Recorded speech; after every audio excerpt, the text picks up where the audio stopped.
Off the shelf, La Bataille des Vauchamps, February 14, 1814, from the Against the Odds Annual 2013.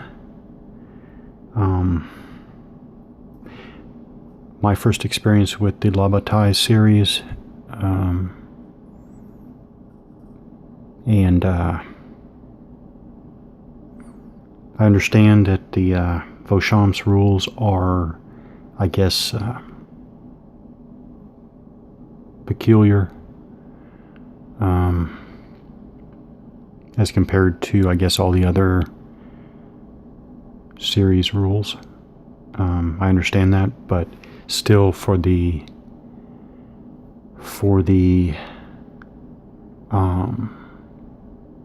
scope of this battle, it just seemed like the right place for me to start. It was the first La Bataille game I acquired. I always wanted to start here. I think when I first got it, I thought that I had to start here. I actually don't think that anymore. I think I easily could have grabbed another one of the battles and worked through it in smaller pieces, but that's done now. I'm happy that I started here, but obviously I'm very curious about, for example, the fifth edition rules. Interested to see what those are all about. But for now, I will continue to explore this not interpretation, but this presentation.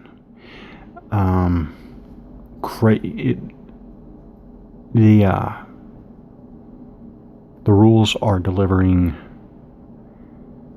great enjoyment, and I guess the number one reason why for me is, I guess I figured out for myself that it's fine for me to command, quote unquote, command the broader battle, but I really want to know, so to speak, what's happening way down there at the lower tactical level. I want to know what's happening to the battalions and squadrons and batteries.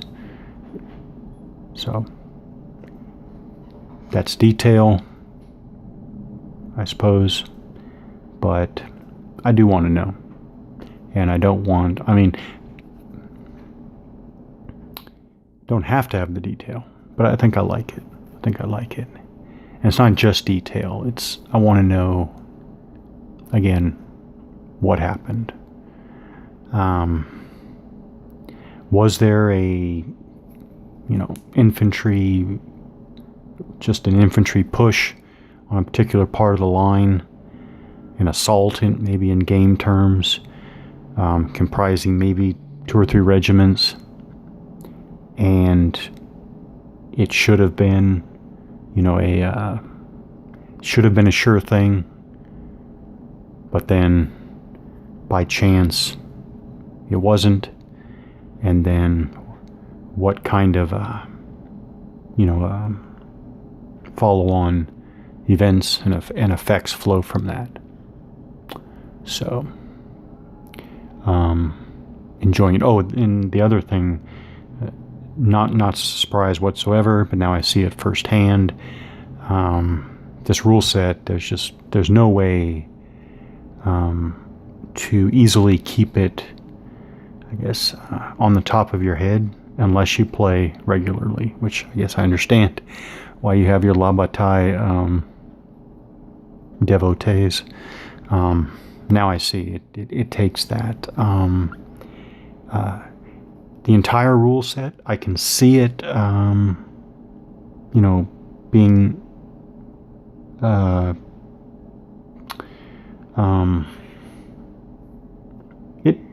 the entire rule set can be managed. I can see that, but again, I think you have to play regularly. If you don't play regularly, I think you're gonna be often you're going to be reviewing and checking. I think it's just the way it is. It's understandable though. I like that many of the rules are fairly intuitive. Yeah, at least with this, again, this presentation. So I think we can talk about the melee assault phase now. Do you have this cavalry charge? Over here on the coalition left will be an assault, but it's a particular assault as a result of a cavalry charge. Makes sense. I think over here though on the coalition right, I want the hussars here to melee the French light infantry in skirmish mode. And I assume that this is a quote-unquote normal melee. Interesting that, I guess in real life, I wouldn't think this would be a very, I don't think this would be very, useful for the coalition. But I mean, if I imagine, and these are 9 increments here, so this is a full hussar light cavalry formation here in column, and they're looking out across the open ground there, and there's this small French light, only 2 increments, small French light infantry unit in skirmish formation. So in real life, I would think not the ideal circumstances, but let's see in game terms how this is handled. So just a simple thing like a unit may only melee into its frontal hexes. Makes perfect sense, right? But this is kind of the spirit of the design, I guess, and what I like is that actually a light cavalry column is even different than a normal cavalry. I guess in game terms there's light cavalry and heavy cavalry. There is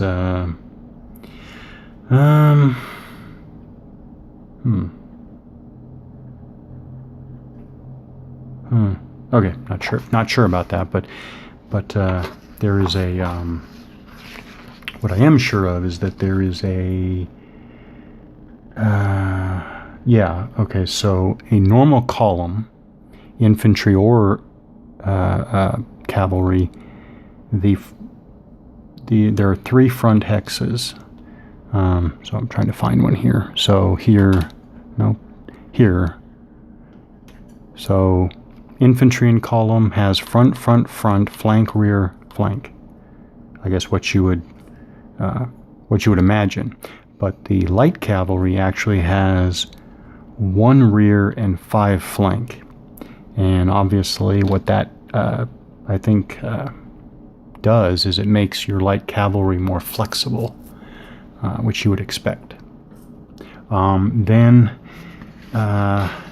with respect to the so there's that, and then there's the steps of an individual melee assault. You're going to identify, so I want the hussars to attempt to melee assault the French light infantry there. The defender then retreats any units or leaders that are eligible. So I would think that the French light infantry that are in skirmish formation, the smart thing to do is to try to retreat. I have no idea whether they can, so let's figure out retreat before melee, the rules section. Okay, so there are categories that can perform retreat before melee, and it does include a skirmishing unit, but only when being assaulted by enemy skirmishers or infantry. So I think, I guess the thinking here is that light infantry in skirmish formation just can't get away fast enough from the light cavalry, and I guess that makes sense. Okay, so there are actually, it looks like 8 different specific conditions for melee combat, but which is good, detailing how you handle particular units and situations in melee, but none of them apply here. So I think we can go right to the melee resolution. Yeah, so we'll do that.